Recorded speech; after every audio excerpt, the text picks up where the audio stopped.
श्री राम चतुश्चत्वारिंश सर्ग। श्री राम का हनुमान जी को अंगूठी देकर भेजना। सुग्रीव ने हनुमान जी के समक्ष विशेष रूप से सीता के अन्वेषण रूप प्रयोजन को उपस्थित किया, क्योंकि उन्हें यह दृढ़ विश्वास था कि वानर श्रेष्ठ हनुमान जी इस कार्य को सिद्ध कर सकेंगे। समस्त वानरों के स्वामी सुग्रीव ने अत्यंत प्रसन्न होकर परम पराक्रमी वायुपुत्र हनुमान से इस प्रकार कहा। कपिश्रेष्ठ, पृथ्वी, अंतरिक्ष, आकाश, देवलोक अथवा जल में भी तुम्हारी गति का अवरोध मैं कभी नहीं देखता हूं।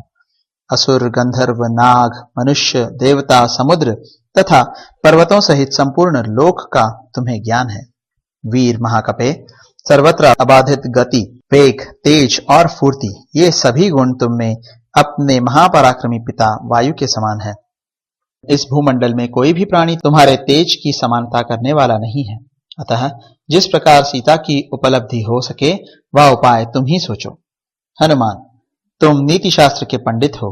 एकमात्र तुम ही में बल, बुद्धि, पराक्रम, देश काल का अनुसरण तथा नीतिपूर्ण बर्ताव एक साथ देखे जाते हैं।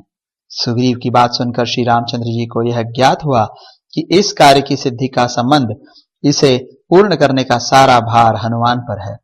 उन्होंने स्वयं भी यह अनुभव किया कि हनुमान इस कार्य को सफल करने में समर्थ हैं।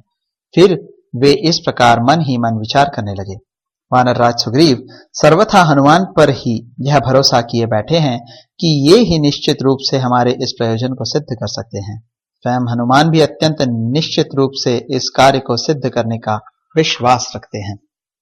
इस प्रकार कार्यों द्वारा जिनकी परीक्षा कर ली गई है तथा जो सबसे श्रेष्ठ समझे गए हैं, वे हनुमान अपने स्वामी सुग्रीव के द्वारा सीता की खोज के लिए भेजे जा रहे हैं। इनके द्वारा इस कार्य के फल का उदय मतलब सीता का दर्शन होना निश्चित है।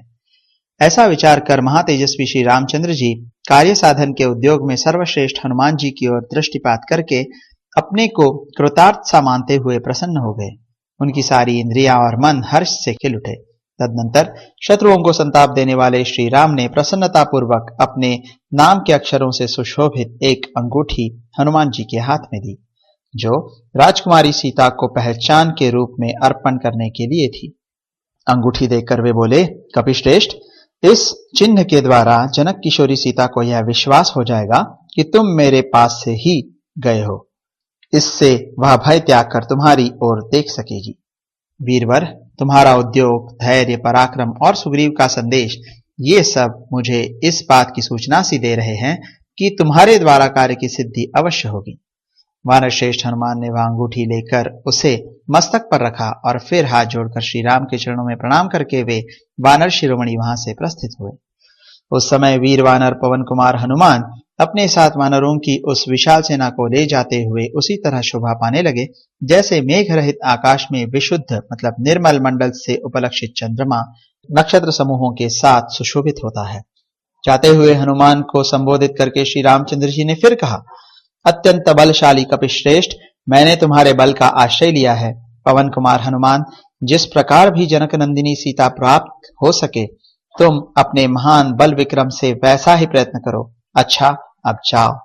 इस प्रकार श्री वाल्मीकि निर्मित आर्ष रामायण आदि काव्य के किष्किंधा कांड में 44वां सर्ग पूरा हुआ।